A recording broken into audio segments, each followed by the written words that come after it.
Hello, everybody. Welcome to the Pod TV Network and the media show on the Pod TV Network, where we're going to be discussing some very interesting topics. And one of them is the AP. The AP was just kicked out of the White House briefing room. So all of a sudden, because they would not recognize the Gulf of Mexico being changed to the Gulf of America. So I thought that was pretty important. The other thing that just happened was CNN just settled a $5 million defamation suit. So the thing is, apparently CNN made some comments to an individual that were negative, derogatory, and frankly not true. The individual sued and won a $5 million judgment. So actually, they settled out of court for $5 million after losing horrendously in front of a jury. So defamation is back. And with that, we're going to bring on our panel to discuss the AP without defaming them. And also, we're going to also discuss CNN without defaming them. And from the West, we have Gretchen Wollett is here to join us, who is an author about the one book I have is Donald Trump and Lincoln. I don't have the other one yet, but I will get that. But what is your thoughts about the AP getting booted from the White House because they wouldn't recognize the name change? What are your thoughts on that? Well, I believe it is a very different White House than it was the last 4 years. In fact, I'm thinking it's a very different White House than it has been for the last, through the Obama years, starting in 2008, all the way through the first Trump term and through the Biden term. It's a whole different thing. You no longer can resist and speak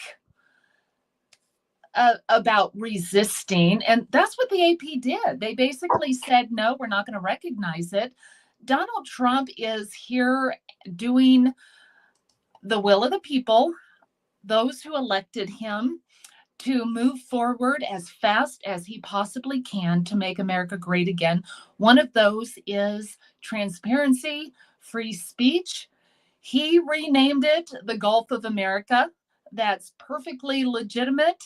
And the AP was not going to go along with it. So they're out. It's a courtesy for news organizations. And I kind of use that a little loosely. News organizations, the time is over in which they can resist and propagandize the American people. The narrative is no longer owned by mainstream media. It had been for quite a few years. No longer. The American people want transparency. They want this pettiness over. And those who are resisting Donald Trump's agenda, and I think it was perfectly legitimate for them to be kicked out. There are so many other news organizations who want to report on news accurately, and just to have someone resist something so petty and so small, that I'm okay with it. And I would imagine that many of America is okay with it as well. Let some other news organizations in there who are okay with moving forward with what is really happening and not trying to spin some sort of false narrative. And the Gulf of Mexico is actually no longer true. So I'm okay with the AP not having a seat at the table if they're going to be so petty. Okay, so the AP is out, but we are international broadcast media, IBM TV, aka Pod TV.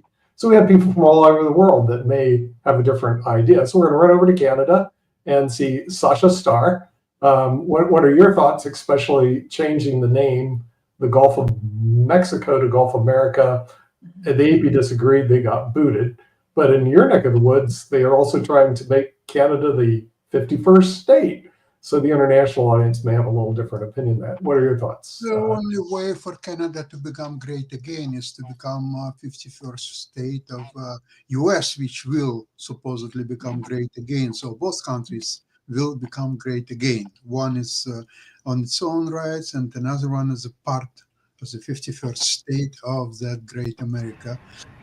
Interestingly enough, the name change is quite interesting phenomena. Let's see what if Trump will say from now on it's no longer Atlantic Ocean, it's America's Ocean, and whoever disagrees with that will be banned from the media and so on, and furthermore will be thrown to jail until they will recognize that there is no longer Atlantic Ocean, but the great America's Ocean. So what's the mechanism? How, I mean, any person can make changes and put his political opponents to jail if they disagree with him. That's quite an interesting phenomenon. What's required to change Atlantic Ocean into America's Ocean? What do you have to do? Let's see, Nick, tomorrow you get up and you decide to do this change. So obviously you will approach Trump administration. Trump will disagree. Actually, the man has a point. Thank you very much, Nicholas. We are going to do that. So next day there is a new order. From now on, Atlantic Ocean is now named America's Ocean. Hello. Yeah. Thank you. I mean, and it could be that way because also we could, we have Shaquille from Australia. Maybe we could just rename Australia and call it Donald Trump land. Let's see what he has to say from down under. About calling Australia Donald Trump land? Is that the question? Oh, why not? Yeah. Great to see you again, Gretchen. I haven't seen you for such a long time. It's good to see you back. Look, I Gulf of Mexico, Gulf of America. I don't really care that much, to be honest with you. But you know what? I don't know whether kicking out an AP reporter is the best way of dealing with it. But I will say this: it's interesting that those reporters get into these petty, crappy little things everyone hates. Let's capitalize the word black when referring to black people, but not capitalize the word white when we're talking about white people. And these little petty, crappy, stupid things that they do that just annoy everybody who's not woke. Or, hey, there's a tennis player in Australia, one of the best tennis players that Australia's ever produced, called Margaret Court, and there is a tennis stadium named after her. So let's, if we're Google and we're the AP and we're CNN and all that, let's just change the name. If we're Google, let's change the name on the map as well, even though that's not the official name, because we don't like her politics. So those reporters that want to carry on like that, this is what you get. When the other side gets into power, they start dishing it back. And that's what I think you're seeing. So ordinarily, I wouldn't really support this. I wouldn't really support, kicking out an AP reporter. But you know what, sweethearts, suck it up. Because we who are not woke have had to suck it up for the last decade. And we're tired of it.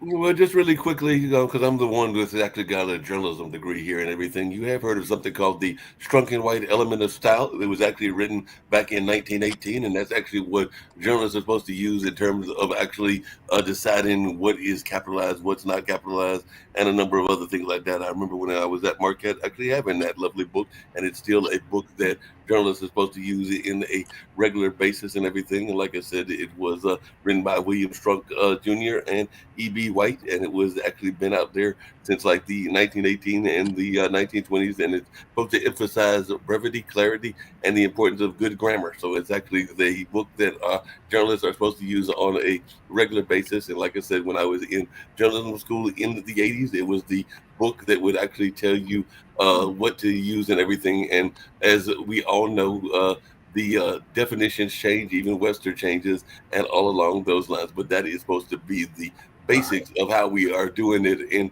that space. And that was a book that I had when I was in journalism. Let's not play around with each other. The idea of capitalizing black when talking about black people and not capitalizing white when talking about white people did not come from a book written in 1918. This is a recent woke thing to do, okay? And they do it in places like South Africa, where there is incredible conflict at the moment between Africans who may rightfully think that they should be able to take their country back, and whites who are displaced who can't go back to Europe, who are sort of stuck there, and American media not reporting on that properly. Okay, it's ridiculous. It's petty. It's the same thing as I've done many times over the last 5 years when you've read out a news story and you've said, "Oh, Shaquille, why do you think that person's black?" And I say, because it's a man who attacked somebody in Chinatown. See, if it was a white man, we would know about it, right? It's this censorship by omission. It's the twisting of facts by omission in order to try to push a particular narrative. And it's ridiculous. And for people like me, who also apparently aren't white, except for in America, right, it's actually quite insulting. That's how I feel about it. Now, you may not agree, that's fine. But these reporters that want to carry on like that, this is what you get. And they should be pleased, actually. They really should be happy that Donald Trump kicked them out. Because maybe then they will reconnect with the people, and maybe their viewership will go up and their readership will go up instead of people just looking at podcasts for their news and TikTok for their news because they're so tired of mainstream media. Well, like I said, and I've said it before, the definitions change. The definitions have changed for a while. If you want to talk about even the definition of black and everything like that, I remember that when my grandmother was living, Negro was actually a term that was used. It's not a term that people like to use that much now and everything. And there is this notion of some people prefer African American, even though. Hold on a second. Even though some people are not even able to recognize which country from Africa they are descended from because of the whole slave trade and everything like that, but it has gone through different courses and everything like that. So definitely there's the notion. I mean, you've also got people that are Caribbean as well, and there are some people that I've even heard, I think I mentioned to you, that the cultural center that I work for and everything, they talk about the African diaspora, which actually includes the Caribbean nations as well as Africa, as well as African American, and all along those lines. So the definitions have changed. So I just want to come back to this term. How is this a term that's unpopular today? How is this a term that's not being used? It's not being used by people in general because they don't use it because it's impolite, but it's in every rap song. It's in every movie. This term is thrown around all the time. It's used more today in mainstream media and entertainment than it ever has been before. But because of the color of the skin of the people who use the term, some people are excused and glorified for using it and celebrated for using it, and other people, oh, you're the scum of the earth if you use it. Well, like I said, it's very even though this is an interesting conversation, we're talking about the Gulf of America and changing it, the Gulf of Mexico to Gulf of America. There's something very interesting. This is a law that was passed in 1890, and this is a federal body called the U.S. Board on Geographical Names. Federal body of law created in 1890 and established in its present form by public law in 1947 to maintain uniform geographic name usage throughout the federal government. So here becomes the legal question: did Trump have the legal authority to change the name, or has this been delegated to the U.S. Board of Geological Names? That's problem number one. Legal problem number two that he faces. This is called the United Nations Group of Experts on Geographical Names. Believe it or not, the United Nations has their own international body for standardizing geographical names, including bodies of water. Now, we broadcast to the United Nations. So the real question is, even if he changes it on Google Maps and in the United States, the United Nations doesn't have to agree with it. In other words, and we have two people on our panel, one from Australia and one from Canada, and I live in Europe. We may have a difference of opinions on naming this from the Gulf of America. Well, I'm just curious, did the search engines in Canada or even in Europe, Nick, did they change it? I do know that Google changed it and Apple changed it, but some of the search engines refuse to change it, or they address it as it's Gulf of Mexico, but Trump wants to make it Gulf of America. But who actually determines what it is? And I mean, if we determine in the U.S., yeah, okay, we want to call it Gulf of America, does Does other countries, do we have to force them to accept it, or do they call it whatever they want? And now we have geographical different names for everything. I mean, what happens there, Nick? Legally, what happens? Well, the thing is, like I said, there's two bodies. One of them is the USGS.gov. And I don't know the law behind that, how it was established, and whether or not the executive branch has jurisdiction or the Congress, or there is both. I'm going to assume that the executive branch has jurisdiction and can change the name. So no problem. So you can wave his magic wand. And But what do other countries do? What if they don't want to change now it? here comes the international problem. Since I live in Europe and Sasha lives in Canada, Shaquille is in Australia. It's called the UNGN. They do not have to listen to the United States of America. I'm sorry. They don't have to call it the Gulf of America. And so now I'm pulling up the maps here because we also, here in Spain, we ban certain websites from the United States, by the way. So when you guys, I'm glad Pod TV does beam into Spain, but I can tell you there's a lot of things I go into and they go, you're banned to come from America. Okay, so what do they currently call it on their templates? It's currently called in Spain the Gulf of, you can't see it here, but it says the Gulf of Mexico. They do not recognize whatever you guys are doing over there. So you can just, according to Spain, with what you say, it's the Gulf of Mexico. Why do I feel like we're living in a reality TV show? It's a reality It's TV show. it brings the ratings up. We're going like Crazy. No, because speaking Oh, of we're just reality going to TV, do this and, No, we just run no. it off and change in Spain, which by the way, Mexico is kind of a Spanish, territory. In Spain and in Europe, it is the Gulf of Mexico. Now, it'll be a great trivia question if somebody said, "What's the name of it?" and you go, "It's the Gulf of Mexico." Of course, but you're European, you're correct. If you're American, I just feel like it's, there could have been other priorities. There were a lot of promises made. I know everyone says, oh, give him a chance, give him time. But he made promises that a lot of people wouldn't make. And that was he was going to get the grocery prices down. And you know what? We can't even get eggs in some of the grocery stores. Egg prices have gone up to $8, $10 a dozen. But we can, we can call Gulf of Mexico now, Gulf of America. Let's take that, But you've got people who are struggling, who put a lot of faith in this man to do exactly what he said. And yeah, you know what? I am logical. I know better. I know that you're not going to go in and change the prices of groceries and lower them overnight. I mean, people expected, I guess, Biden to do that, but he didn't.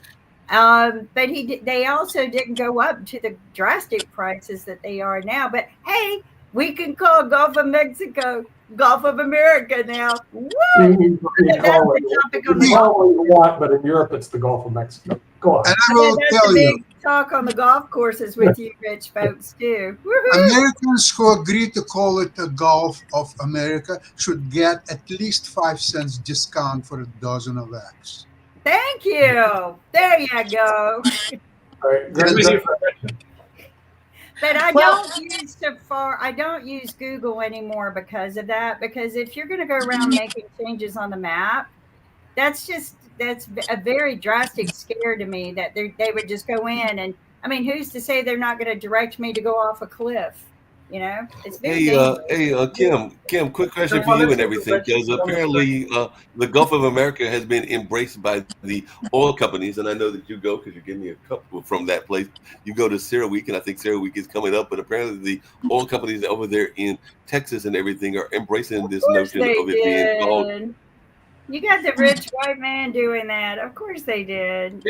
questions, because I'm One thing What about- Texas wants isn't always what I want, just because my family's there. So Okay, one thing about Donald Trump that you guys are missing, and I imagine a lot of people miss this. He is an incredible multitasker.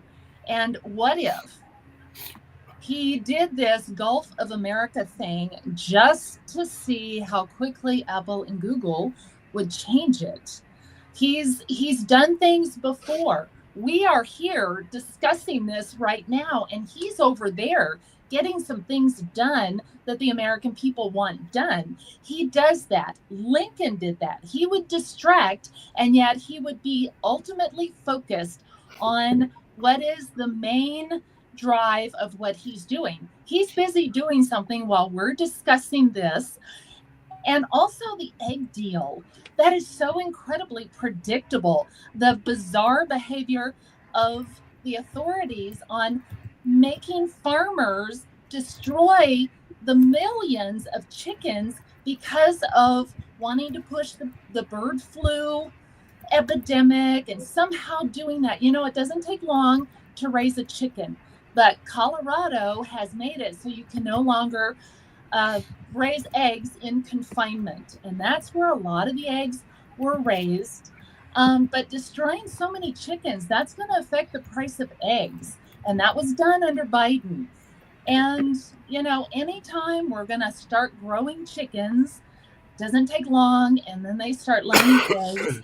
So the egg deal is a result of forcing farmers to kill so many healthy chickens because of the narrative they wanted to push about the bird flu, which was not that serious. And I don't know, will we even hear about it from this point on? It just was not an issue, and yet farmers were forced to destroy millions of chickens. So the eggs will start going down, but yeah, it does take a little bit of time. But pay attention, Donald Trump does a lot of trolling, and he says Canada should be the 51st state just so that he can distract and get a rise out of people while he's busy taking care of business. And that's what he's doing in Washington right now. Okay, Greta, very quick question. What is your evidence that American people were asking Trump to change the name from Gulf of Mexico to Gulf of America? What you're saying that he's doing whatever American people want him to do? Where, when American people ever wanted him to do this change? He's never promised to do this in his campaign. So it's just a whim, to distract from his whole horrible negotiations in Europe and in Russia, and doing all the horrible things. In fact, very soon you will see America will move into BRICS, because he wants power. He wants world power. He wants to sit on top of the world with Putin and Emperor Xi, because he can do a lot of deals over there. He cannot do the deals in Western Europe. Nobody will give him a dime just because he's a great Donald Trump. No, that's not going to happen. So he is moving into directions where he can actually get money and power. And these places are China, Russia, Iran. That's where he is going. And you will see he will abandon NATO. He will abandon Europe. Ukraine for him is nothing. It's just a reason how to justify to get in touch with Putin and start negotiating with him for a world power. It's nothing about Ukraine at all. And now I'm happy that finally Europeans realize that Ukrainians resisted to this horrible Trumpian con deal. It's a real con. Okay, give me all your resources, your rare metals, and your what are you gonna give it for that? Well, I will protect you. It's a racket. It's a gangsters. That's what they were doing for years. Okay, I will protect you. Give me some money. This is what U.S., who is international beggar #1, with 36 growing to $37 trillion of debt, and he's demanding, give me the metals, give me this and give me that.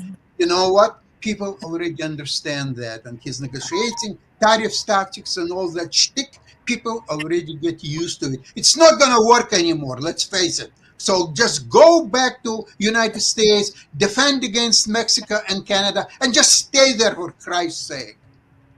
So it's interesting because I'm not going to go through everything you just said there. Just to Gretchen's comments about the chickens, they've also forced them to buy certain types of feed and all that sort of stuff that only a handful of companies are able to provide, and those handful of companies just happen to have these government contracts. But just back to the comment you made, did Americans ask specifically for him to change the name? No, of course. They don't ask him to do every little thing.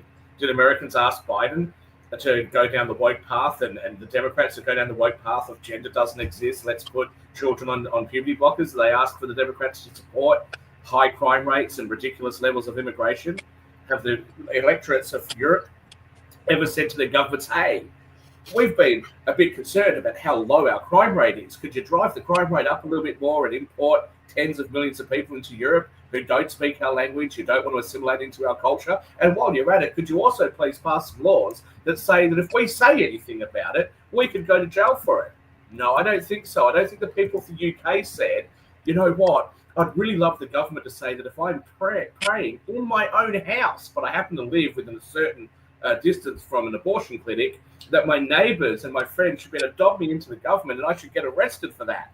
No, I don't think there was any request for that. And when it comes to changing names, when I get on a plane from Perth, Western Australia to Sydney in New South Wales, in Australia, and the name comes up with some Aboriginal name, right? And I have no idea where the hell I'm even going because I've got to wait as it lists all these other names for Sydney before it finally says Sydney, okay? And the big media and the left-wing wokesters are all like, oh, that's fantastic. No, it's not. And the Australian people voted against this, and they did it anyway. So for people on the left to start lecturing those of us that are not woke about changing names of places, again, please, give me a break. You guys started it. Suck it up. Well, wait a minute. You have your own problem with names over there. Don't you have Ayers Rock and you changed it to Uluru or something like that, Shaquille? Now, again, did Australians want to change it to that? No. Australians didn't want to. And I mentioned this on Friday. The sheer offensiveness and insulting behaviour that comes from America and Australia and Canada, and the UK actually for that matter, when it comes to issues where they sit there and go, oh, you have to be culturally sensitive. There is zero excuse for me to take a flight into Fiji and for them to say, we acknowledge the traditional owners and custodians of this land. You do not say that to a plane full of Fijian Indians who were taken by the British from India by force or trickery.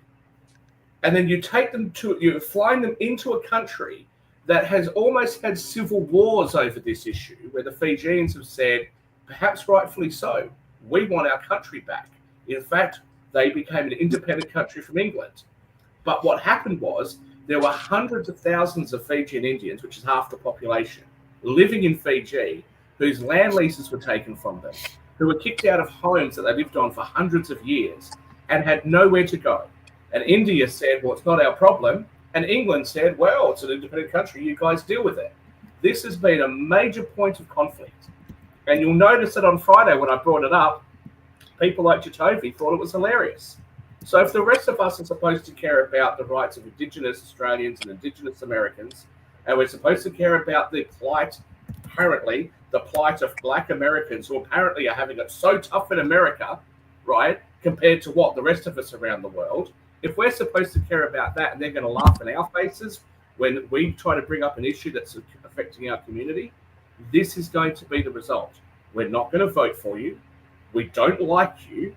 And people like me really hope that the Democrats in America, a country I'm not a citizen of, do not have any power in America for at least a couple of decades so they can actually come back to some level of sense that the Labour Party in the UK gets absolutely crushed at the next election, that the Labour Party of Canada gets crushed at the next election, and hopefully in a couple of months when the Labour Party comes up for an election here in Australia, they get crushed because the majority of people are sick and tired of this kind of behaviour from the left.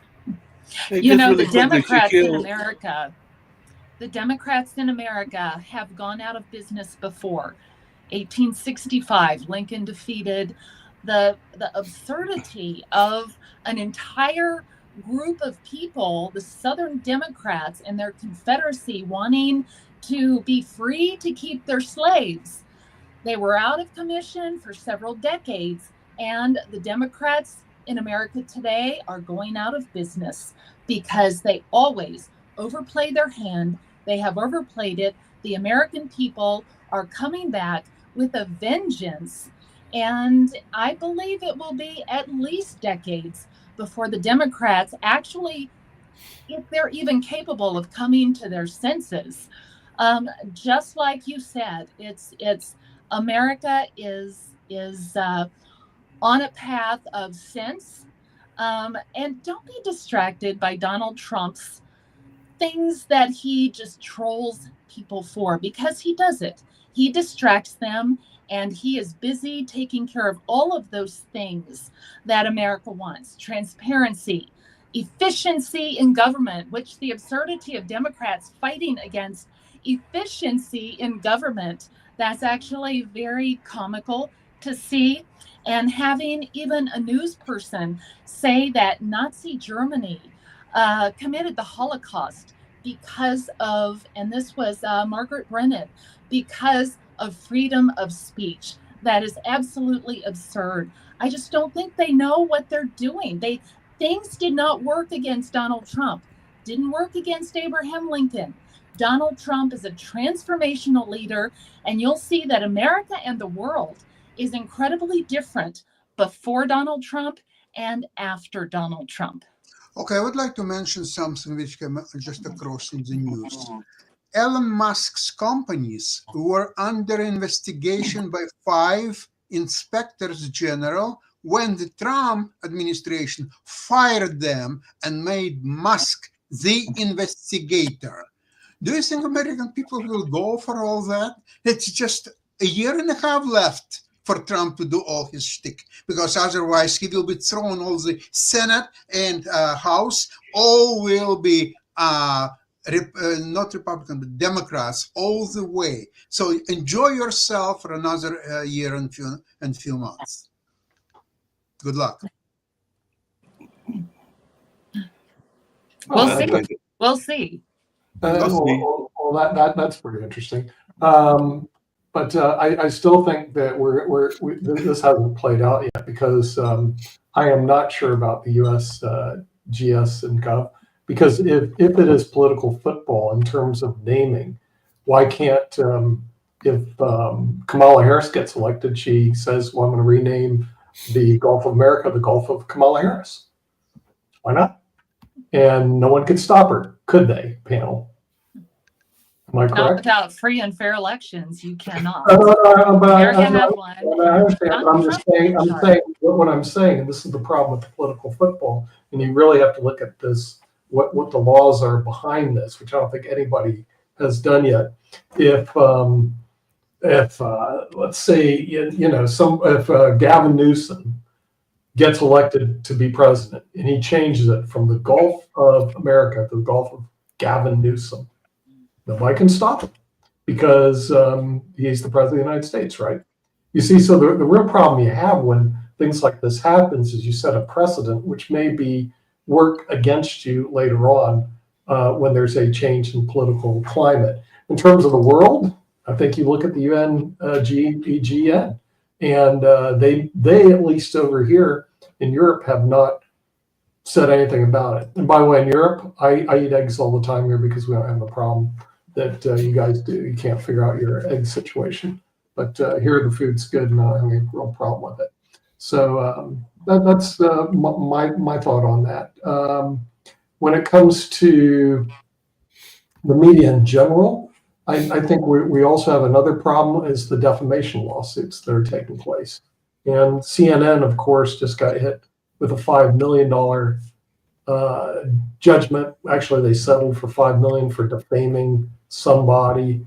And I'm wondering how this is going to play out in the media on a going forward basis. Since Mark, you're our lead journalist and you have a journalist background, are we going to have to be more careful at Pod TV?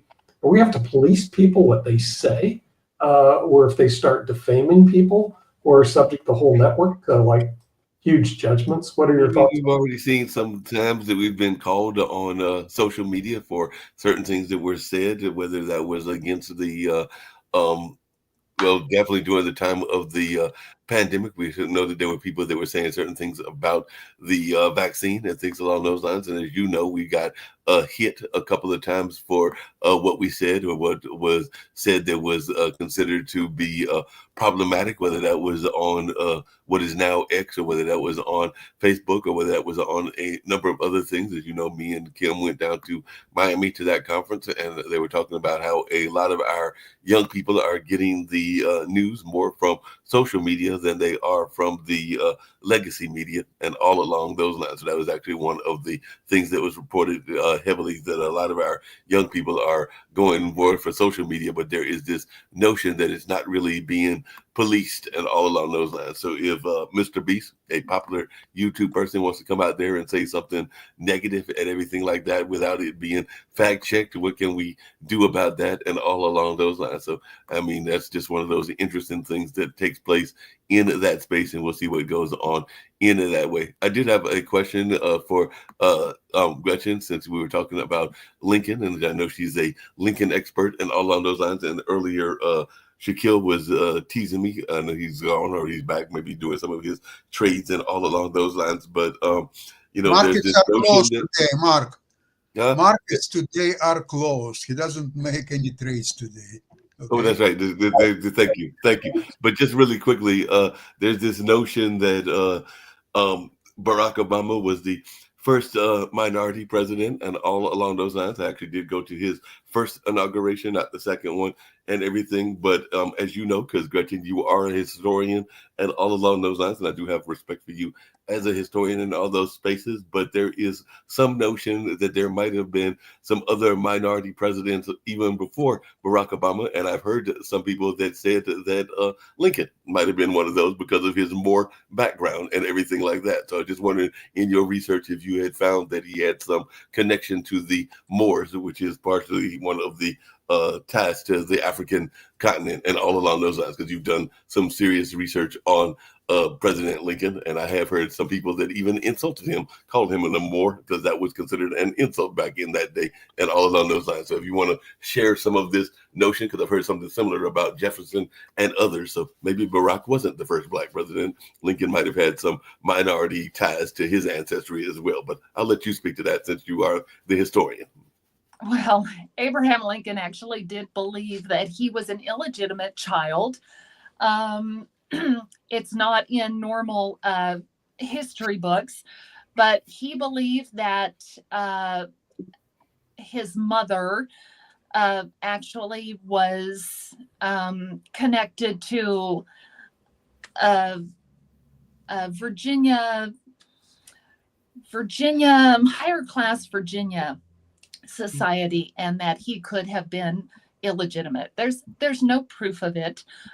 Genetics was not available back then, so if he happened to be 1/32 of a minority race, there's no evidence for that. As far as we know, he is legitimately the child of his mother and father in history, although he did have this, I don't know if you'd call it a fantasy. There's, like I said, there's no proof, but he thought his father was so not like Lincoln. He said he had to have gotten his brains and his brilliance from somebody else. And that was purely his idea. He mulled it over. Abraham Lincoln did a lot of mulling of various things and thoughts, but there's no proof of that. So as far as we know, Barack Obama is the first Black president. So Yeah. Like I said, But, you know, there's going to be improvements in DNA testing.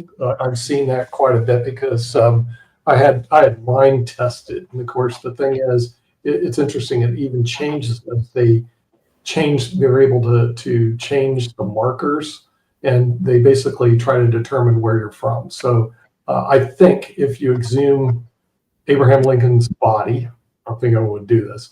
And you did a DNA test on him, you can then determine all the questions that you're asking. So it could be.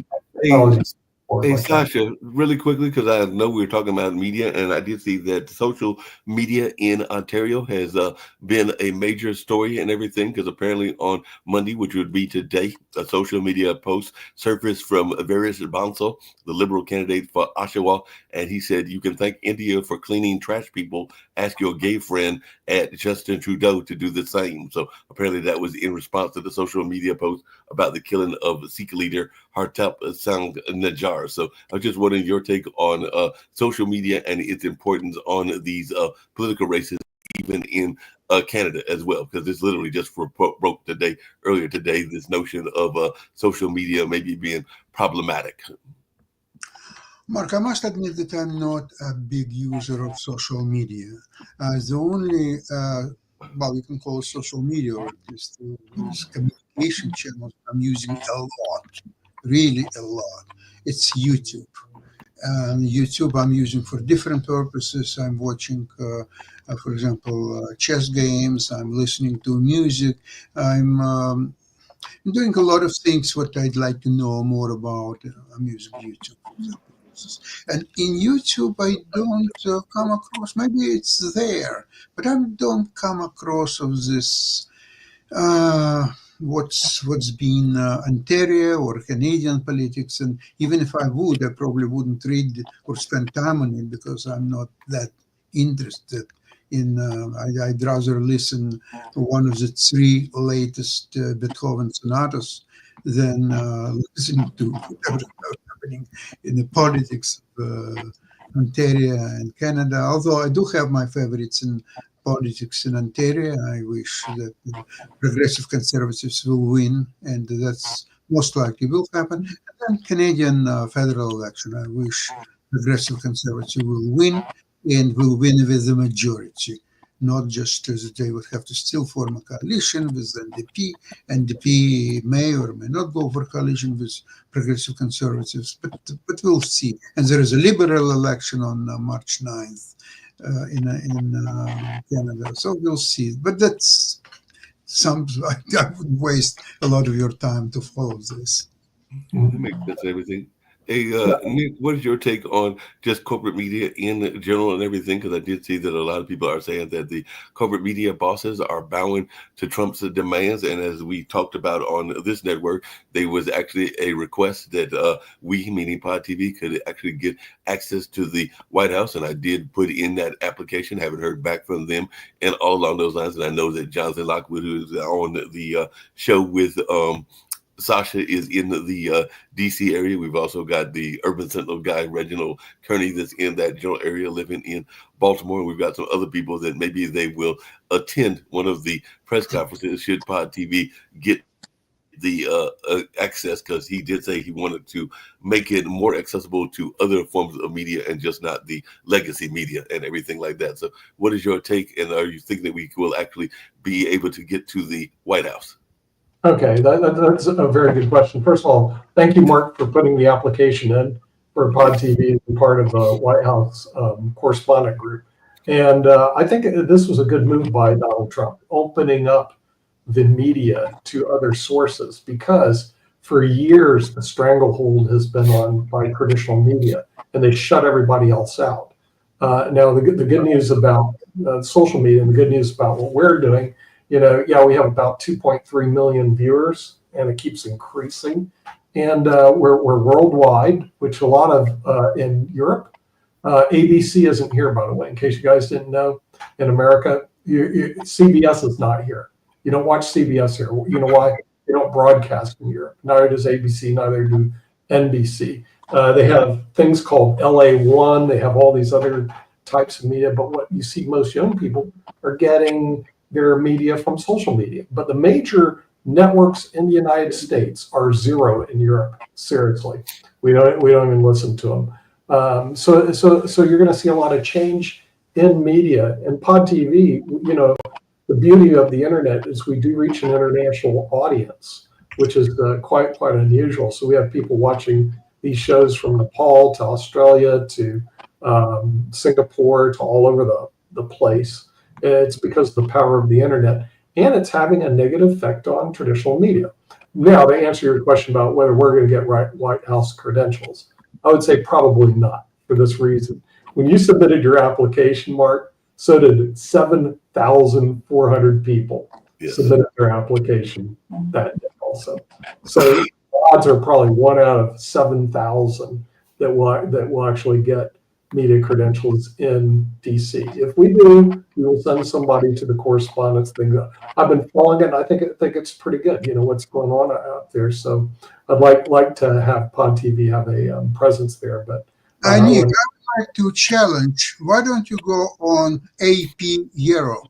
And you will see that AP is a major news organization in Europe. It's a major organization in United States.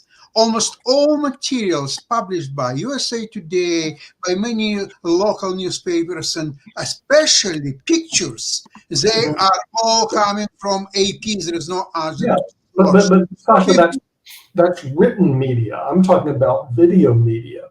AP may have articles here, you know, but a lot of those articles I can't read them because they're in Spanish, you know, and I don't pick up the Spanish newspapers.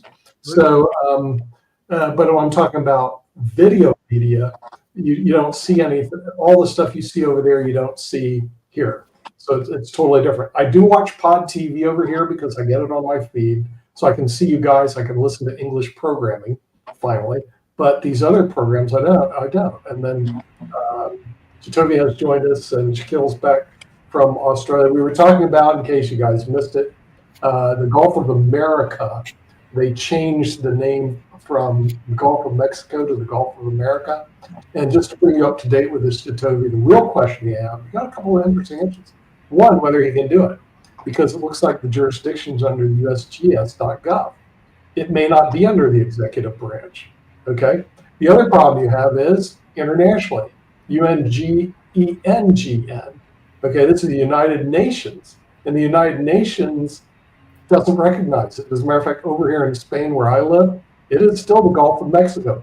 Part of it, the Gulf of Mexico over there. Hey, just really quickly, we have a relationship with Mexico more so than we do the United States. But I had a quick question for Jatovia since he's joined us, and Shaquille may want to join it as well because he's brought it up a couple of times and everything. But I know that one of the things that Jatovia has talked about is this notion of the Democratic Party and the left maybe not having as good of a machine in terms of getting their message out. And apparently Laurene Powell Jobs, the billionaire owner of The Atlantic, hosted a activist and left-leaning media members last week to discuss how the left's well-funded digital media ecosystem failed in the 2024 election. So she said after months of licking their wounds and reflecting on how they lost the internet, Democratic strategists and politically aligned digital creators are privately planning their next steps. And that's what the Semaphores Maxi Tani wrote, citing 3 people with knowledge of the event. So Powell Jobs is the widow of Apple founder Steve Jobs and one of the wealthiest people on the earth. And she owns the Emerson Collective, which purchased the majority of The Atlantic in 2017. And apparently she was one of former Vice President Kamala Harris's most essential confidant. So is this one of them cases where maybe they are going to start reanalyzing what they did wrong and everything like that? And this is for anybody on the panel, because apparently it was a summit that took place, I'm guessing, in New York or one of the northeastern cities. I don't know where it was, but they were trying to reassess what they did wrong in the last campaign and everything. It looks like it was held with the Clinton Global Initiative and everything like that. So any take on this notion of reassessment? So she specifically stated in one of her talks that she bought into media in order to, influence things and in order to push out. Essentially, it's not quite her words, but to push out leftist propaganda. Now, I find it fascinating that people, and Jatovia, I know, has said this so many times, that Republicans are the great messengers. You guys have got all of Hollywood, you have most of the world's media, you have most of the big legacy media channels. And then you complain that, okay, well, it must be just a messaging issue, right? No, the issue is the ideas suck and nobody likes them. Nobody wants them. And they tell you that and you ignore them. And then you think that you're winning because people aren't speaking up because you've silenced them. they still feel the same way. In fact, they just resent you more. Toby, any take on that and everything? This notion of what she did So- with this. Go ahead. So honestly, yes, the Republicans have a better messaging machine.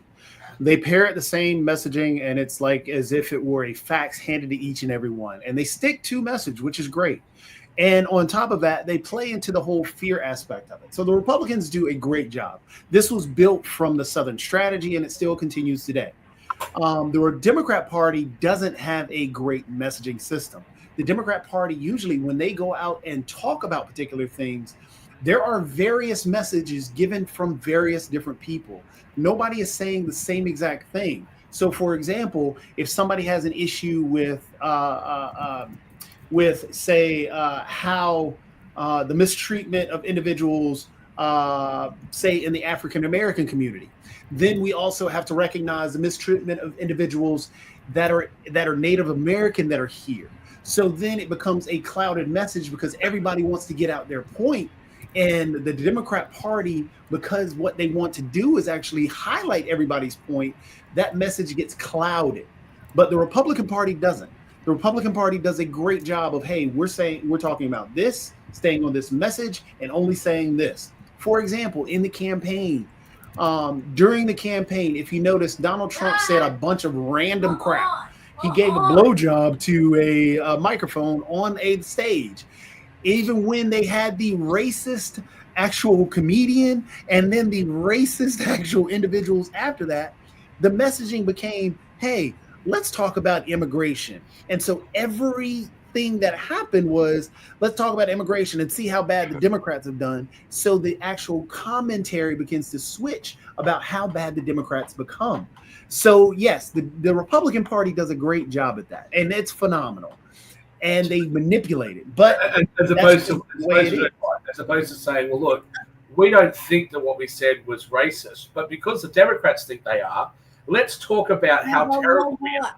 Like, what are you talking about, dude? Seriously. So just as what you just gave a great example, Shaq, I just pointed out the fact that, yes, the Republican Party does a great job on messaging, and the Democrat Party does a horrible job on messaging. What you just essentially came in and did and said, well, the Democrats call us racist. What? We're just supposed, and then just switched it on how bad the Democrats are at calling us racist. That's a great job, and that's what you do regularly. Dude, rather than if you do. for example, You Shaq, do it all Shaq, the time. hold on. Let me ask you this. Hold on real quick. In terms of messaging, and let's stay on topic. In terms of messaging, let me ask you this question. Let me get this question out, please. So in terms of messaging, for example, one of the things that just recently happened is that Donald Trump hired a guy that he fired years ago. And the only reason he fired because there was a firestorm around what he said. This gentleman came in and said that there should be competent, if you want to get things done, you need competent white men in charge. That is a racist comment. That literally is. But when we point it out, or when individuals point it out, what you're going to do is say, well, it can be this and that. It isn't this and that. And give me some whole thing. And then actually tell me how bad the Democrat Party is at telling people are racist. Yeah, because now, prove me wrong. Come on, let me get a word in. Come on. Well, You the Democrats do the same thing. I mean, Gavin You guys Newsom. started this with all your race baiting, race crap. You guys are the ones that started it. So if somebody turns around and says we need competent white people, it is no more racist than the way that you guys carry on about we need black people in this position. We need black people. Nobody said that. Nobody has said we Look need at- black people. Look at the White House press secretary. She's the first person and black and etc. etc. You guys are the ones that started it. Right? Nobody That's said the- that. that's the Nobody point. said that. You sit So there and you again, say you're doing exactly you're what I going to just interrupt me. said. You're going to interrupt me. You make me sit there quietly while you talk. You sit there and you say things like, I'd say something to Nick too. He was talking over top of you. Don't just blame me. "Done? Everybody was talking over top of you. Are you done?" You guys sit there and you'll say things like, trans women are women. Trans women are women. When people are trying to have a conversation about, hey, look, this is an issue. A man all of a sudden says that he's a woman. What are we going to do about it? Blah, blah. And you guys are trans women are women. Trans women. And that's what you do. You just repeat that same mantra all the time. You who didn't even have the guts to call out Palestine or Israel when the issue first happened on October the 7th, had to wait until high-ranking Democrats started showing support for Palestine before you started to criticize Israel.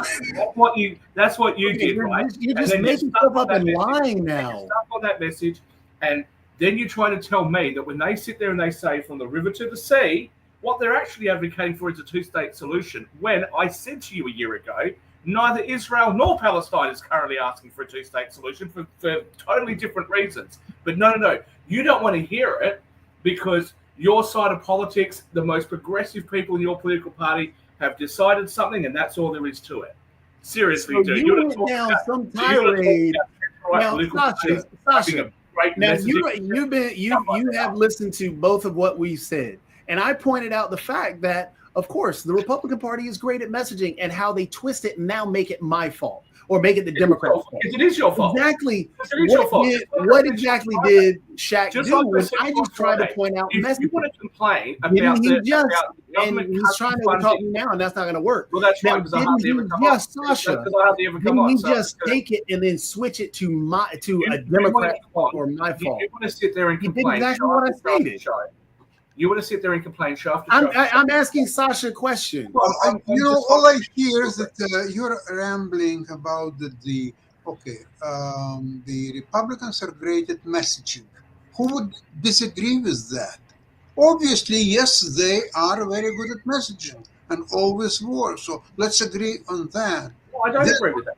Okay, everybody agrees. There is no issue. Then what's the next issue? What are we discussing? Well, first of all, I don't agree with that at all, especially Oh. because of control and influence that centre-left political parties have over, entertainment and songs and, lobbying publishing houses about what books they can publish and all that sort of stuff. That's firstly. Secondly, I just want to come back to Jacoby's comment about, we twist it and it's his fault. You know why? Because it is your fault.